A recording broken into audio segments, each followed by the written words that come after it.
2 days ago, I saw a vehicle that'd haul that tanker. You want to get out of here? You talk to me.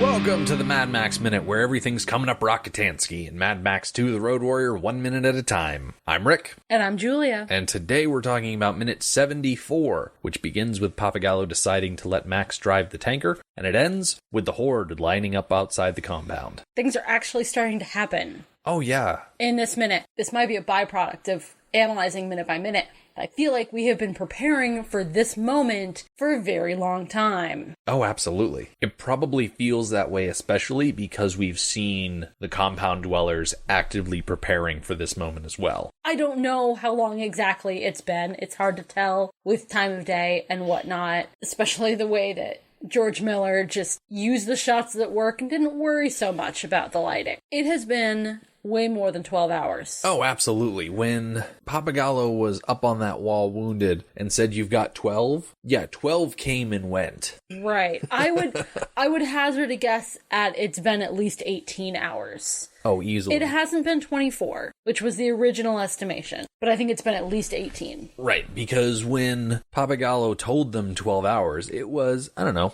the afternoon. Mm-hmm. The sun wasn't necessarily at the point where it was starting to go down, but the horror montage and the overnight work session did happen fairly close to that. So yes. Let's say 7 p.m. Mm-hmm. Max gets the rig back in and they say, 12 hours, which means, 12 of them. Then they would leave at 7 a.m. This does not look like 7 a.m. No. So much has already happened today. Max and the Interceptor left at dawn. We know because of the rising sun. Max was attacked shortly after dawn. Car flipped over, exploded, big fireball and smoke. Gyro Captain needed to fly out to Max, find Max, pick up Max, bring him back, drop him off. Compound dwellers had to clean him up, dress his wounds, put him on the cot. He had to wake up at that point, which who knows how long it took him to wake up. That's the big question, is how long was he in that infirmary unconscious? I would say, taking a stab in the dark, I would say it's at least early afternoon. Midday to early afternoon, which makes the whole if we're not there by sundown plan sound like they're not giving themselves that long to lead away the Horde and either defeat them or evade them. I have two questions about the plan. What little of it we overheard. Did they say anything about how far away the rendezvous point was? Roughly 200 miles. Okay. And my second question is, how long does the group as a whole have to wait after the decoy group leaves before they leave? Like, do they wait 10 minutes and then leave? Is there a plan for timing there? There's no specific instruction on let us go through the gate and then leave X amount of minutes afterwards. In the minutes coming up, we do see that the rig punches through the Horde, and once the rest of the Horde starts chasing after the rig, that's when the rest of the caravan moves out. I don't know the exact timing because I haven't really looked too close at those minutes yet because they're upcoming. Pappagallo doesn't give any instruction specifically in the briefing. Okay. To start in on the minute proper, we begin with Pappagallo considering Max. After Max's declaration, "I'm the best chance you've got," Pappagallo considers him for a moment and then returns Max's shotgun to him as a signal, yes, you can drive the rig, and here's your gun, by the way. I like that it's just understood when Pappagallo hands Max that shotgun. He doesn't have to lay out specifically in black and white, here is your shotgun back. You may drive the rig. It's just understood without words. Here, I'm giving you that responsibility. I'm trusting you with this. Don't screw it up. And along with that trust and that signal also comes a little white cloth bundle that actually Pappagallo has been holding in his opposite hand as the shotgun, also talking with it. Both items go to Max. And as Max is handed those things and Pappagallo turns to walk away, he says, "Right, let's get moving." And you can see Zetta standing there, and he's got this grimace on his face as if Zetta would much prefer Max not be involved.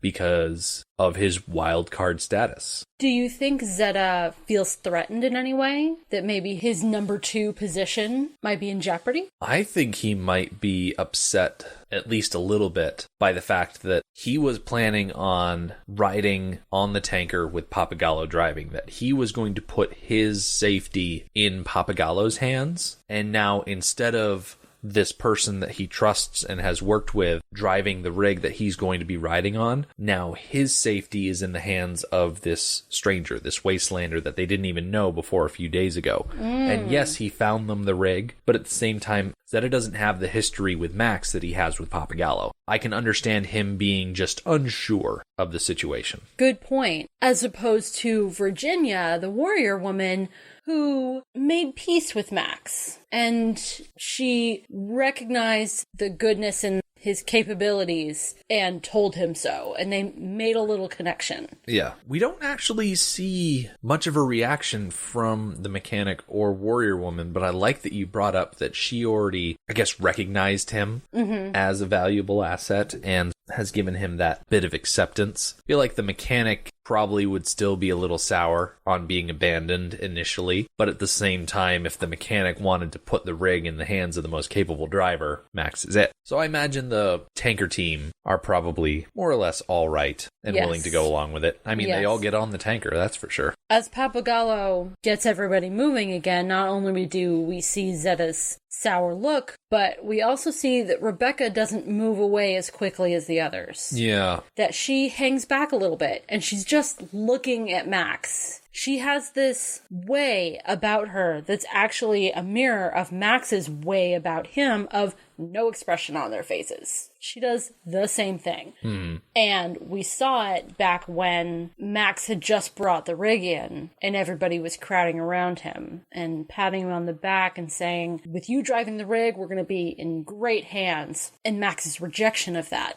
And specifically, Max's rejection of the shells. Yeah. From Big Rebecca. She displayed nothing on her face then. She just turned around and walked away. And now, this time, when it's happening again, and the tables are turned completely around, again, she just stands there and looks at him. Yeah. While he accepts the shells and accepts the responsibility that he rejected earlier. What do you think is going through her head there? I think that she's probably more along the lines of Zetta. Yeah. Who don't necessarily want him to come in and save the day because he was asked to come in and save the day. Yeah. And he said no. So they made their own plans. They were going to do it without him. They didn't need him to save the day. He would just be an asset in saving the day. He'd make saving the day a little bit easier. Right. So now that Max desperately needs them, because he desperately needs a set of wheels to get out of there, I think Zetta and Rebecca are hesitant to accept him back. That makes sense. Which I think is a little judgmental. I mean, I guess I can't really blame them, but it's a little judgmental because he did come through for them with the rig. He put his life on the line. Yeah. Walking out there in the middle of the night, almost getting caught just on the way out, and then risking his life again to come back when he didn't have to. So I think they are being a little bit harsh. Understandably so, I think. Yeah. So Max has that little bundle, and you mentioned that it's full of shotgun shells. As he opens up the handkerchief, I'm counting 6 shells. He takes 2 of them, loads them straight into the shotgun, leaving 4 left. I don't know why I feel compelled to count and keep track of them. I just feel like it's going to be a continuity thing down the road. So there's 6, he's loading 2, 4 in reserve. One thing that stood out to me, though, as he's loading them into the shotgun, is the feral child's face is right there in the frame with the open breech of the shotgun and the pile of shells, and he's paying very close attention to how Max is loading that shotgun. And I get the sense that the feral child wants to learn everything he can about Max so that he can continue trying to emulate him. He did that thing where he was walking in time. Now he's paying attention to how he loads the shotgun. He held on to his clothes when he was undressed in the infirmary. I feel like it's just another thing with the feral child wanting to be as close to Max as he can be. We cut from Max loading those shells into his shotgun and taking a few steps towards the rig to a wide shot of the compound. We are looking over essentially the entirety of the courtyard as they are prepping to leave. And you can already see in the distance a couple of the horde starting to show up. But right, I wouldn't say front and center, I'd say more front and a little off to the side, we see a crow. And it stood out to me as significant because we heard crows / possibly sheep so many times in that first movie, Mad Max 1979, that I was actually a little surprised going through Road Warrior that we so infrequently heard the sound of crows. And maybe it's just different region of the country, different biome, that sort of thing. But it's nice to see at least one showing up before there's a whole heap of trouble. It always seemed to me that the presence or sound of a crow heralded some sort of trouble on the horizon. Crows are carrion birds. Mm-hmm. So the fact that we've only seen one when those camels have been laying out in the sun for days now kind of doesn't make sense. They should be everywhere. Yeah. I think crows are so ubiquitous, they don't necessarily... I'm not sure there are biomes that crows don't really exist in. Yeah. If there's food, crows exist. And yeah, they're out in the desert, so there's not a lot of food, but there's always going to be carrion. And there are vultures in Australia, but there are also dingoes and ants and lizards and things like that. So it might just be that with the local pack of wild dogs, which we know exists because we heard the howling, maybe they're just overly aggressive to the crows, and maybe that's why we haven't seen them that much. Hard to say. I didn't notice the crow. Was he in a place that it could have been an accident? Like a crow landed? Could be. I don't necessarily think that he was put there on purpose. Because in Mad Max 79, the crows were so frequent and seemed so purposefully placed that it was obvious that it was on purpose. It was meant to signify something. This one, I'm kind of wondering if it was a coincidence. I wouldn't be surprised at all. From there, we take a step further into the compound as we see Zetta running around. He passes from in front of the tanker down the length of it, and he climbs up into sort of a rear fortified position. It's almost like they cut the back half of a vehicle off and just welded it to the back of the trailer. I mean, it's a good position for him. He's on a good level to deal with aggressors on the road. And I think it's a good opportunity for us to bring up the fact that this tanker has a grand total of 4 adults and will have 1 child defending it. And you could also technically count Pappagallo in the chase vehicle as a defender, so I guess 5. And I know that the compound doesn't necessarily have a wealth of warriors, but it just seems like they are understaffed for the thing that they want to do. Because I don't think they necessarily want to die out there. I think they're understaffed on purpose because I think they know they're not going to survive. Yeah. I think they send as few people as would be convincing to the horde. You don't want to send just Max out there because that's going to tip them off that something's not right. But you don't want to send too many people because the chances of them surviving are not good, and they know that. Yeah. They found a balance in between and sent only the warriors. Maybe that's one reason why Virginia was so adamant that the mechanic not go. Right. Because she knew that they were some sort of suicide squad. Right. One thing that I found interesting as Zetta was running back towards the rear of the tanker, Pappagallo looked up at Max and gave him, I would say, like a knowing nod. And then Max, looking back at him, returned the nod. Nod plus. I know we can only see like one eye, but I think that eye was rolling. I think he returned the nod with attitude. Oh, yeah? Yeah. I don't think Max wants to be doing this. He's doing it only because it's his only way out of the compound. Yeah. On his own terms. Right. Yeah, he could hang out in the infirmary or he could hang out in the bus, but those are not on his own terms, and Max does not do that. You know, it's interesting. We spent so much time talking about how, oh, this is Max's resurrection and his change of heart. I feel like we were speaking out of turn there, and that when we're looking at Max here, he's not doing this job because he wants to help these people. He's doing it, like you said, because he has no other choice. It's either do this or ride like a patsy in the ambulance. Mm-hmm. And that's not how he does things. Mm-hmm. One thing that we will talk about at the very end of the movie is Max's arc through the movie. Right. I'm not sure he has one, and we will certainly get into it deeper, but even now, after everything he's been through and all of the things that he's lost everything again, he's still driving the tanker for his own benefit. Max kind of tricked us a little bit by saying, no deal, I want to drive the tanker, which kind of makes it sound like he's doing this out of the goodness of his heart and he wants to help. But he doesn't want to make a deal because the benefit he will get is inherent to doing the job. Yeah. He doesn't need anything else. In driving the tanker, he's going to get out of there. And that's all he wants. I think we continuously put our own emotions onto Max. We keep doing it, and we keep catching ourselves doing it, but then we do it again. Yeah, if we had $1 for every time. Switching off of Max, we see Arkie over by the bus, and she is starting to climb up this rope ladder that leads into the window of the bus. And it just seems like the worst possible way to get inside of that bus. That window. There are so many exits on a bus. So there's the normal front door. Yep. Now, these are American school buses I'm talking about that we have experience with. So there's the regular front door. There is the back door that's usually attached to an alarm, but they probably have that disabled. Yeah. There are 2 roof hatches. I wonder if... Is there 1 or 2 in like a regular In modern American school buses, bus? there are 2 roof hatches. Okay. I wonder if there are any on that. 4 windows, emergency exit windows, that I think you pop them out, right? Like you give them a good kick and the entire window will pop out. Yeah. Making a hole big enough that a person can climb through. And then I think the window that is next to the driver, I think, is also a pop-out window.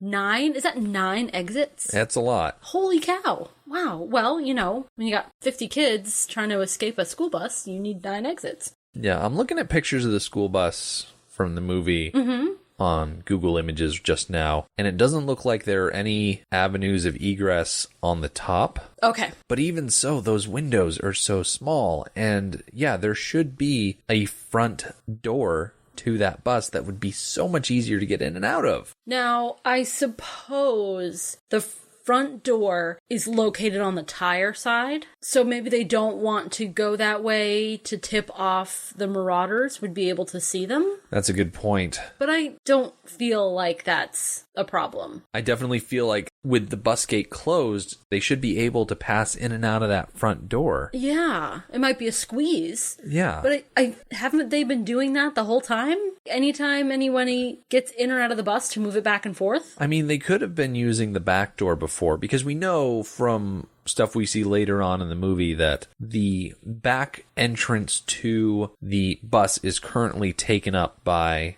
a bunch of barrels. Yes. So they can't necessarily go in and out that way. It just, maybe this is just an isolated incident.